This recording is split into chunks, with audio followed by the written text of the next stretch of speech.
Daniel Stenberg, McKenzie County Economic Development. Well, I'd like to check in with McKenzie County to find out what's going on, especially in Watford City. Watford City experienced record growth over the past decade. Now, they say, and by they, consultants and people that get hired at different conferences, they say 3% growth for any community is a healthy, thriving community. 4%, oh my goodness, we better start getting the warning signs out. 5%'s ridiculous, right? Watford City, what do you guys like, 800% over 10 years? What was your annual growth rate? Well, since kind of the last census in 2010, it's about 300% for the city of Watford. Yep. Okay, and I wanted to just illustrate that point, which is, like I said, a normal community that gets 3 to 5%. Man, politicians and city leaders are giving themselves high fives, and the citizens are kind of pulling their hair out, going through the growing pains. Here in Watford City, I just saw you guys open up a second school, and I thought, I got to check in what's going on in Watford City, because I would imagine there's some bittersweetness there where it's great that the school opened up, but given the current state of things, it's kind of like, okay, we need people back now. That was kind of my first reaction. It's great news out there. Another is it elementary school? Was that right? Yep. So it's our second elementary school now for our community. Opened up just a couple weeks ago, and in terms of enrollment, the enrollment is really not that much different than the month than last year. I mean, last year, and then they haven't got the official numbers yet for this fall because they have to wait 4 weeks or something. But it was about 1745 on the first day of school, and they ended. And last year was 1796. So we're within 50, and there's a certain amount of people that have chosen to homeschool just because of COVID and everything too. So really, we really haven't seen much of a decrease in that student population. And that's a good sign. Honestly, one of my first thought was that I wonder how many kids have never seen this school that go there, like because they chose to do distance learning or homeschooling because of COVID. And here's a brand new school, and I'm going, oh man. And so it's just interesting how, with today's day and age, but it's good news that enrollment is virtually what it was last year. So that's a good sign. And then, so that would indicate that Watford City's economic and kind of the population hasn't been really impacted by the last, 8 months. Let's just call it that, with between last year and COVID, because, the landscape of oil and gas has changed pretty good. But you're telling me that these are signs that things are going okay in Watford. Yeah, I mean, there's definitely challenges that this past year has brought to the whole world, but then even more specifically, the oil communities with the decrease in prices that we saw earlier this year. But thankfully, I mean, with this infrastructure, and we're still thankful that we have the second elementary school, because the projections were showing that we're going to need a third one in about 3 more years. Oh, you're maybe kidding. That'll get pushed to 5 years, but we had 278 births in 2019 for McKenzie County, and we had maybe 200 kindergartners throughout our county. And so that's still like 78 more kids that were born in 2019 than are in kindergarten right now.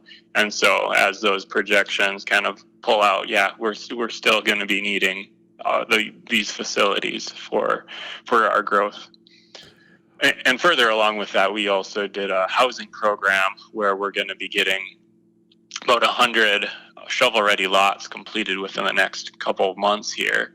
And the county JDA, we subsidized the infrastructure for that. And so now we're capping the price that those lots can be sold at to help achieve a little bit more affordable housing opportunities. And so yeah, there's a lot of things going on. Obviously, oil is a big player, but we've got a lot of other industries that we've needed to fill in all the other gaps that when you have an increase in population, you have all of these other jobs that are needed to get filled as well. Well, I should point out too, if anybody's listening in another state like Texas or Colorado or Wyoming, that Watford City, as far as like the regulators and the city officials, the public officials, a lot of the industry leaders have really been pretty confident with the viability of Watford City through ups and downs, and because of the core and because of your diverse economy that you have there, because of the river that goes through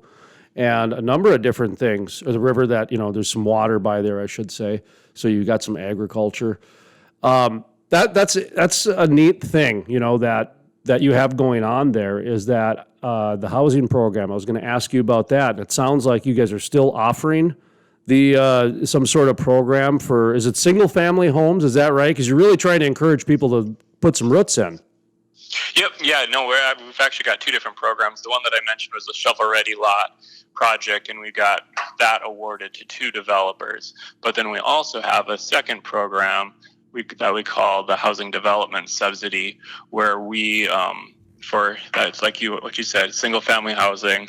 It has to be a certain square footage of lot space, can't be more than an acre, has to be 2-car garage, has to be 3-bedroom, high quality building, and we'll incentivize up to $50,000 for those that bring in that housing, and then that gets applied at closing. And so it gives the builder the confidence that that they can build what is a quality house, and then it's a huge incentive to the buyer as well, because they pretty much get $50,000 in equity as soon as they purchase that new home. So that's going well. We've had about 20 houses in the program already. I think we've got about 4 closing within the next couple of weeks. A lot of people were busy building houses this summer, and they're utilizing the program too. So.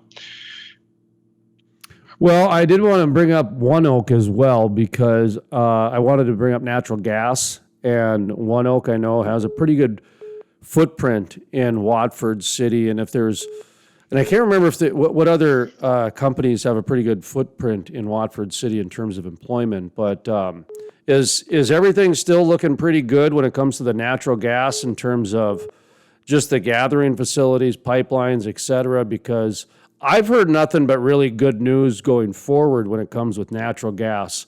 No matter which way you slice. It'd be nice if prices went up a little bit, but that's, neither here nor there. But in terms of, it's still clean, people are still okay with it. It's not needing as much of an ESG report as some of the other facilities and things like that. So really long-winded question, so I apologize. But talk to me about, like companies like One Oak and maybe some of the other energy companies there that have got a foothold, and just what their thoughts around town are.